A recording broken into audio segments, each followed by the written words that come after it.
कहानी की शुरुआत होती है वेलेंसिया शहर से, जहां इतनी जोरदार बारिश हो रही थी कि पूरे शहर की सड़कों पर पानी भर चुका था, जिससे हर तरफ गाड़ियों की लंबी कतार लग गई थी। ट्रैफिक इस कदर फंसा हुआ था कि लोग घंटों से एक ही जगह अटके हुए थे। रेडियो पर मौसम विभाग लगातार चेतावनी दे रहा था कि एक भयानक तूफान आने वाला है, और सरकार ने लोगों को सलाह दी थी कि वे जहां हैं वहीं रुकें और अपनी सुरक्षा का ध्यान रखें। इन्हीं गाड़ियों की भीड़ में एक कार थी जिसमें बैठी थी सैंड्रा, जो वेलेंसिया बैंक में मैनेजर के पद पर काम करती थी। बारिश और ट्रैफिक की हालत देखते हुए उसने फोन उठाकर एंटोनियो को कॉल किया और पूछा, क्या उसे पता है कि बैंक से जिन कर्मचारियों को निकाला जा रहा है उसमें उसका नाम है या नहीं। एंटोनियो ने जवाब दिया कि उसे अभी तक इस बारे में कोई जानकारी नहीं मिली है। तब सैंड्रा ने उसे हिदायत दी कि अगर कभी लिस्ट में उसका नाम आता भी है तो वह किसी से इसका जिक्र ना करे।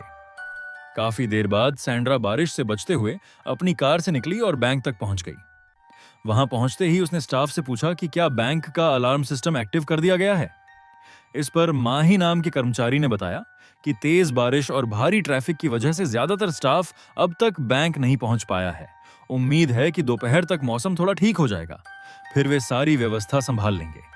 उसी वक्त एक और कर्मचारी ने नोटिस किया कि सैंड्रा के चेहरे पर चिंता साफ झलक रही है। माही ने धीरे से बताया कि दरअसल बैंक से जिन लोगों को हटाने की लिस्ट बनी है उसमें सैंड्रा का नाम शामिल है। उधर जब सैंड्रा अपने केबिन में पहुंची तो उसने दोबारा एंटोनियो को कॉल किया और सच्चाई जाननी चाहिए। इस बार एंटोनियो ने साफ कहा कि हाँ, सैंड्रा का नाम उस लिस्ट में है और अब उसकी नौकरी जाना तय है। यह सुनते ही सैंड्रा का दिल टूट गया। उसके चेहरे से साफ जाहिर हो रहा था कि वो बहुत परेशान हो चुकी है।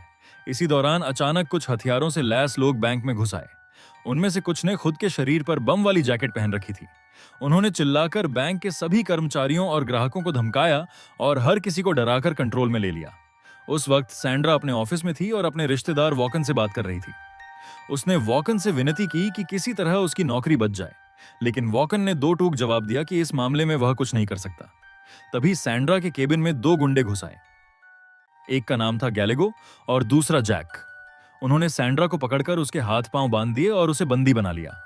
इसके बाद दोनों अपने औजारों से बैंक की तिजोरी खोलने की कोशिश करने लगे। साथ ही उन्होंने बैंक के फर्श के नीचे एक सुरंग बनाना शुरू कर दिया ताकि चोरी किए गए सारे पैसे उसी रास्ते से बाहर निकाले जा सकें।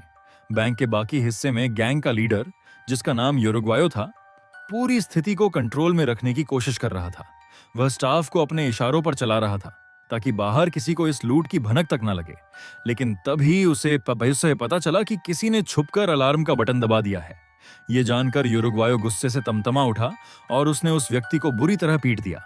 साथ ही उसने धमकी दी कि अगर किसी ने फिर दखल देने की कोशिश की तो वह पूरे बैंक को बम से उड़ा देगा। इस धमकी के दौरान एक महिला ने उससे हाथ जोड़कर विनती की कि ऐसा मत करो, उसका बेटा घर पर अकेला है और उसका इंतजार कर रहा है। तब यूरुग्वायो ने कुछ पल के लिए नरमी दिखाई और उस महिला से कहा कि अपने बेटे को फोन कर सकती है, उसके पास 5 मिनट हैं। फिर उसने बाकी लोगों को भी 1.5 मिनट का समय दिया ताकि वे अपने परिवार वालों से बात कर सकें। हालांकि सच यही था कि यूरुग्वायो किसी की जान लेना नहीं चाहता था, वो बस डर का माहौल बना रहा था।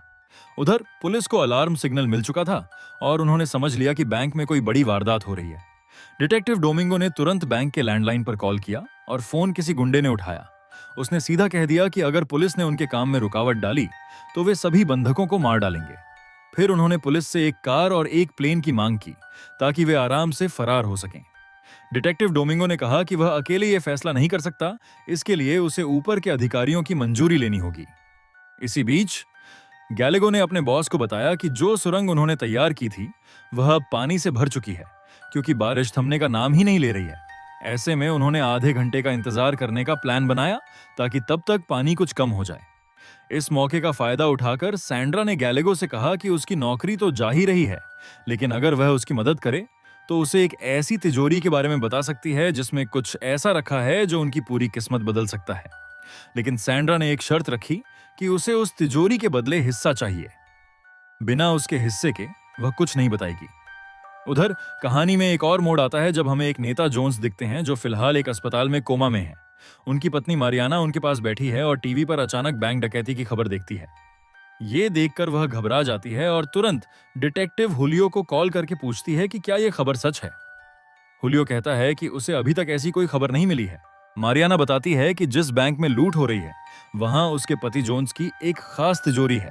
अगर किसी ने भी उसे खोल लिया तो जोन्स बहुत बड़ी मुसीबत में पड़ सकता है। तब हुलियो उसे आश्वासन देता है कि वह खुद इस मामले को संभालेगा। इसके बाद वह ऑफिसर फेरान को कॉल करता है और वही सब बताता है जो मारियाना ने बताया था। वह यह तो नहीं जानता कि तिजोरी में क्या है, लेकिन जो कुछ भी है वह बेहद गोपनीय है।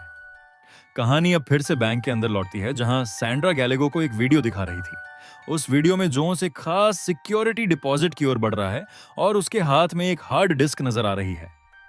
यह वीडियो देखकर गैलेगो भी थोड़ा चौकन्ना हो जाता है। उसे एहसास होता है कि मामला सिर्फ पैसे का नहीं बल्कि किसी बहुत बड़े राज का भी है। जिस हार्ड डिस्क की बात हो रही थी उसमें वही सबूत थे जिसे जॉन्स तिजोरी में छुपाकर रखने वाला था। सैंड्रा ने गैलेगो को बताया कि कुछ साल पहले एक डिटेक्टिव ने जॉन्स के घोटाले का पर्दाफाश कर दिया था, जिससे उसका नाम पूरे देश में बदनाम हो गया था। हर न्यूज चैनल पर उसी के स्कैंडल की चर्चा हो रही थी। उसी वक्त जॉन्स ने सारे सबूत और उन सरकारी लोगों की जानकारी जिन्होंने उसे सपोर्ट किया था एक हार्ड डिस्क में भरकर उसे बैंक की तिजोरी में छिपा दिया था। अब गैलेगो को जब उस खास तिजोरी की जानकारी चाहिए थी तो बदले में उसने सैंड्रा को बैंक से चुराए गए कीमती हीरे दे दिए। हीरे लेने के बाद सैंड्रा ने बताया कि वो तिजोरी नंबर 314 है। उधर यूरुग्वायो ने डिटेक्टिव डोमिंगो को फोन करके कहा कि वह बैंक के अंदर खाना भिजवाए और ये भी चेतावनी दी कि खाने में कुछ मिलाने की गलती मत करना, क्योंकि सबसे पहले वह खुद खाएगा और उसके बाद बाकी कैदियों को खिलाएगा। समझ गया? कुछ वक्त बीतने के बाद गैलेगो ने देखा कि सुरंग के अंदर पानी का बहाव तेज होता जा रहा था और इसका मतलब साफ था कि अगर देर हुई तो बाहर निकलना मुश्किल हो जाएगा। उसने अपने सभी साथियों को फौरन बुलाया और कहा कि अब कोई वक्त नहीं है, जल्दी से सब काम खत्म करके यहां से निकलना होगा। उधर पुलिस ने पूरे बैंक को चारों तरफ से घेर लिया था। जवाब में गैंग ने बैंक के कुछ कर्मचारियों को बम वाली जैकेट पहनाकर उनके पास खड़ा कर दिया और सख्त हिदायत दी कि अगर उन्होंने एक भी हरकत की तो बम धमाका हो जाएगा। अब गैलेगो वहां पहुंचा जहां बैंक के सेफ्टी डिपॉजिट बॉक्स रखे गए थे। उसने अपने एक साथी से कहा कि जॉन्स का बॉक्स नंबर 314 है। यह सुनकर उसका साथी थोड़ा चौंक गया। उसे शक होने लगा कि शायद गैलेगो कुछ छुपा रहा है और वो यहां सिर्फ इसी एक बॉक्स के लिए आया है। वो जल्दी से यह बात बाकी साथियों को बताने की सोच ही रहा था कि गैलेगो ने उसे शांत करते हुए कहा कि यह जानकारी सैंड्रा ने उसे दी है। हालांकि गैंग के बाकी लोगों ने फैसला लिया कि जब तक सुरंग में पानी और नहीं भरता उन्हें फौरन नीचे जाकर बैग्स निकालने होंगे। फिर सभी लूट से भरे बैग्स लेकर सुरंग में उतर गए। आखिरी आदमी ने एक मजबूत रस्सी बांधी और एक टेबल को खिसकाकर सुरंग का रास्ता ढक दिया। इसके बाद उन गुंडों में से एक आदमी अकेले सुरंग के दूसरे किनारे तक गया ताकि देख सके कि क्या सब लोग तैरकर वहां से निकल सकते हैं। मगर कुछ ही देर में उसकी हालत खराब होने लगी, सांसें रुकने लगीं और वह किसी तरह वापस लौटा। आते ही उसने कहा कि पानी बहुत तेजी से बह रहा है, निकल पाना मुमकिन नहीं है। अब उनके पास कोई रास्ता नहीं बचा था तो सभी ने मिलकर टेबल को हटाया और दोबारा बैंक के अंदर वापस आ गए। उसी वक्त बाहर पुलिस भी बैंक के दरवाजे तक पहुंचने को तैयार थी। डिटेक्टिव डोमिंगो ने फिर से यूरुग्वायो को कॉल किया और कहा कि खाना बाहर आ चुका है, अब उसे बैंक का दरवाजा खोलना होगा। गैंग का एक आदमी दरवाजा खोलने के लिए आगे बढ़ा। बाहर पुलिस दीवार के पास खड़ी थी और जैसे ही दरवाजा खुला उन्हें अचानक मिशन रोकने का आदेश मिला। मजबूरी में पुलिस को पीछे हटना पड़ा। असल में हुआ यह था कि जॉन्स के साथ मिलकर काम करने वाले कुछ सरकारी ऑफिसर्स एक जगह बैठकर इस मुसीबत से निकलने का तरीका सोच रहे थे। तब यह राज सामने आया कि उन्हीं में से एक ऑफिसर ने खुद यूरुग्वायो को इस मिशन पर लगाया था। उसका मकसद सिर्फ हार्ड डिस्क चुरवाना था ताकि उसकी पोल न खुल जाए। जब यह बात सामने आई तो फेरान और उसके कुछ साथी बहुत नाराज हो गए, क्योंकि उस ऑफिसर ने इतना बड़ा फैसला खुद से ही ले लिया था। तब उन्होंने तय किया कि अब उन्हें इस काम के लिए किसी भरोसेमंद इंसान की जरूरत है और उन्होंने डिटेक्टिव पावलो से संपर्क किया। फिर पावलो को यह जिम्मेदारी दी गई कि वह गुंडों से हार्ड डिस्क लेकर उसे फेरान तक पहुंचाए। अब सबकी निगाहें सिर्फ उसी हार्ड डिस्क पर थीं, जो जॉन्स के सारे राज अपने अंदर छिपाए हुए थी। उधर गैंग ने सोच लिया कि जब तक उनके पास जॉन्स का बॉक्स है तब तक उन्हें कोई हाथ नहीं लगा सकता और इसी की मदद से वे उन सरकारी अफसरों को ब्लैकमेल भी कर सकते हैं।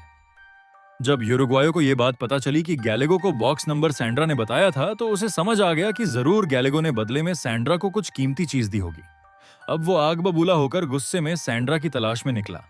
वो सीधा उस बाथरूम के दरवाजे पर पहुंचा जहां सैंड्रा छुपी हुई थी और वहां जोर जोर से दरवाजा पीटने लगा।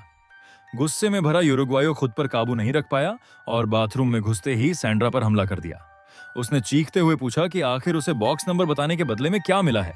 इसी बीच गैलेगो भी वहां पहुंच गया और दोनों के बीच हाथापाई शुरू हो गई। गैलेगो को इस बात पर गुस्सा था कि यूरुग्वायो ने उस कीमती बॉक्स की सच्चाई सबके सामने नहीं रखी और बात को खुद तक ही सीमित रखा। जब यूरुग्वायो ने बाथरूम के अंदर जाकर देखा तो उसे एक बैग मिला जिसमें हीरे होने चाहिए थे, लेकिन वो बैग पूरी तरह खाली था। ये देख उसके चेहरे पर साफ दिख रहा था कि अब वह अंदर ही अंदर जल रहा है, क्योंकि उसे अब ये एहसास हो चुका था कि वो पीछे रह गया है। गैलेगो ने अपनी गैंग से कहा कि उसने सैंड्रा को पैसे नहीं दिए थे, बल्कि उसकी जगह कुछ बेहद कीमती हीरे थमाए थे, और अब सैंड्रा ने उन हीरों को निगल लिया है ताकि कोई भी उनसे जबरन वो हीरे छीन न सके। दूसरी तरफ लोको नाम का एक गुंडा हार्ड डिस्क से छुपी हुई फाइल्स निकालने की कोशिश कर रहा था, मगर उसके सामने एक अजीब सा चेस पजल आ गया। जैसे ही उसने गलती से एक गलत मूव कर दिया, हार्ड डिस्क का सारा डाटा एक झटके में गायब हो गया।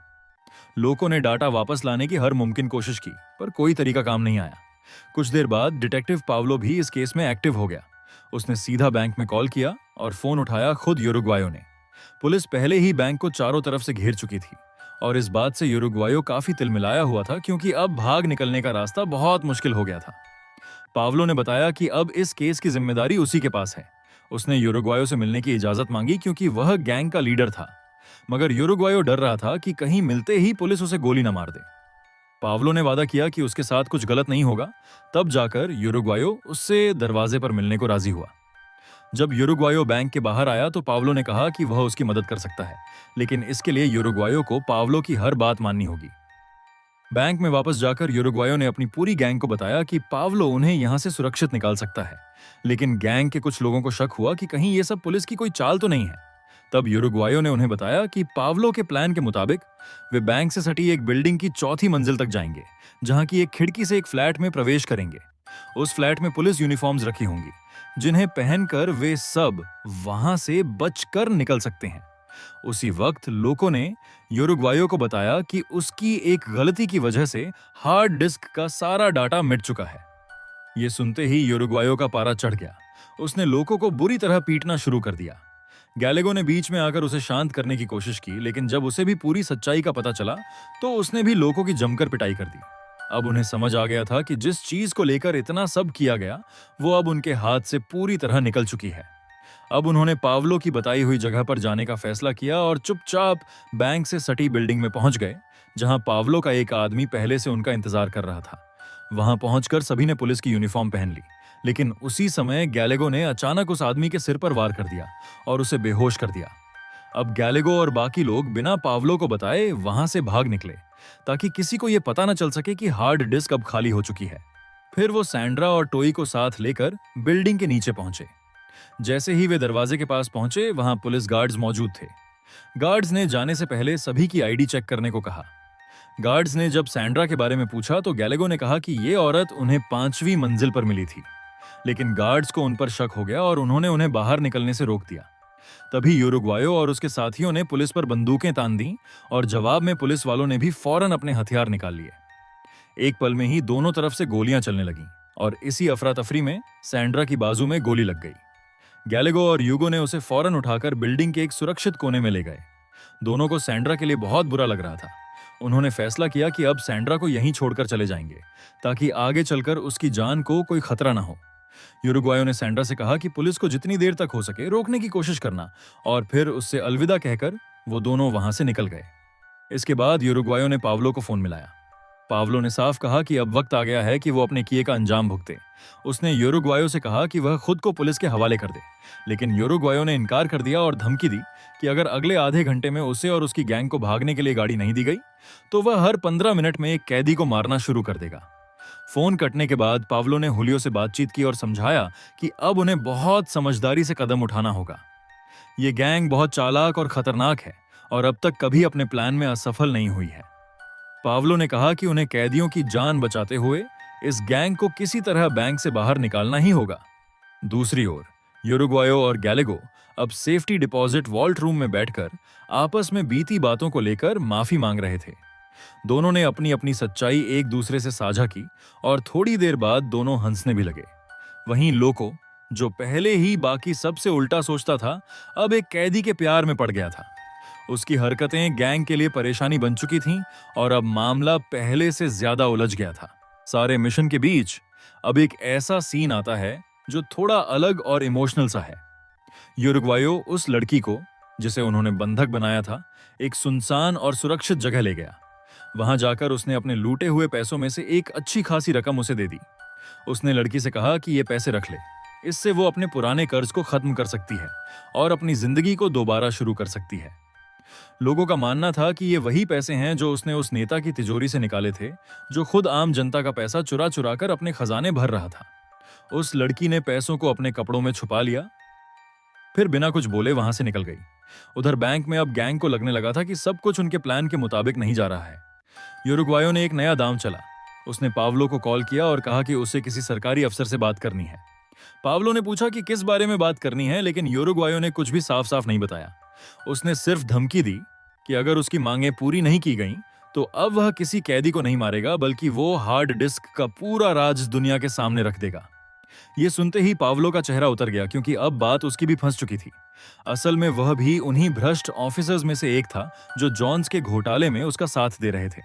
पावलो ने जल्दी से हुलियो को कॉल किया और उसे सारी बात बताई। फिर हुलियो ने फौरन फेरान को फोन किया और कहा कि अब उसे खुद ही इस गैंग से मिलकर सब कुछ सुलझाना होगा। अब फेरान के पास कोई दूसरा रास्ता नहीं था, तो वह मान गया। जब वो बैंक में यूरुग्वायो और गैलेगो से मिला तो उसने कहा कि अगर वो लोग हार्ड डिस्क उसे दे दें तो वह कोशिश करेगा कि उनकी सजा कम हो जाए।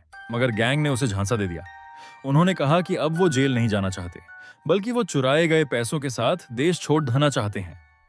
उन्होंने फेरान को यह भी कह दिया कि उन्होंने हार्ड डिस्क में उसकी और उसके साथी अफसरों की सारी करतूतों की रिकॉर्डिंग देख ली है।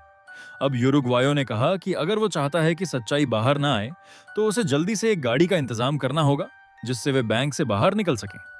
वहीं दूसरी ओर हॉस्पिटल में सैंड्रा का इलाज चल रहा था। तभी फेरान की सेक्रेटरी उससे मिलने पहुंची और उसने बैंक की गैंग के बारे में कुछ सवाल पूछे। सैंड्रा ने उसे कुछ नाम बता दिए और साथ ही ये भी कहा कि वो लोग एक दूसरे पर बिल्कुल भरोसा नहीं करते, तो अगर उनके बीच झगड़ा लग जाए तो उन्हें तोड़ धना मुश्किल नहीं होगा। अब फेरान ने यूरुग्वायो को फिर से फोन किया और कहा कि वह डिस्क की वीडियो देखना चाहता है। लेकिन जब यूरुग्वायो ने इसे दिखाने से मना कर दिया तो फेरान को शक हो गया कि कहीं वो झूठ तो नहीं बोल रहा। फेरान ने अपने बॉस को सारी बात बताई, जिसके बाद उन्होंने तय किया कि अब बहुत हो गया।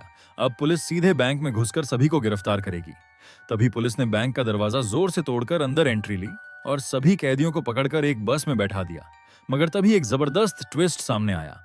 पता चला कि असली गैंग के लोग कैदियों के कपड़े पहनकर बस में छुपकर फरार हो गए थे और जिन लोगों को पुलिस ने पकड़ा वो असली कैदी थे।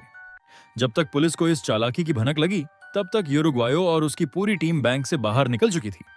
ऊपर से बारिश रुकने के बाद सुरंग में भरा पानी भी उतर चुका था, जिससे उनकी चोरी का सारा सामान भी आराम से बाहर निकल गया। आखिरकार इस पूरी प्लानिंग और चतुराई के बाद गैंग आराम से देश छोड़ धकर फरार हो गई और कहीं दूर जाकर उन्होंने अपनी जिंदगी को एक नई शुरुआत दी। वीडियो पसंद आए तो लाइक जरूर करना और अगली कहानी के लिए जुद्धे रहो।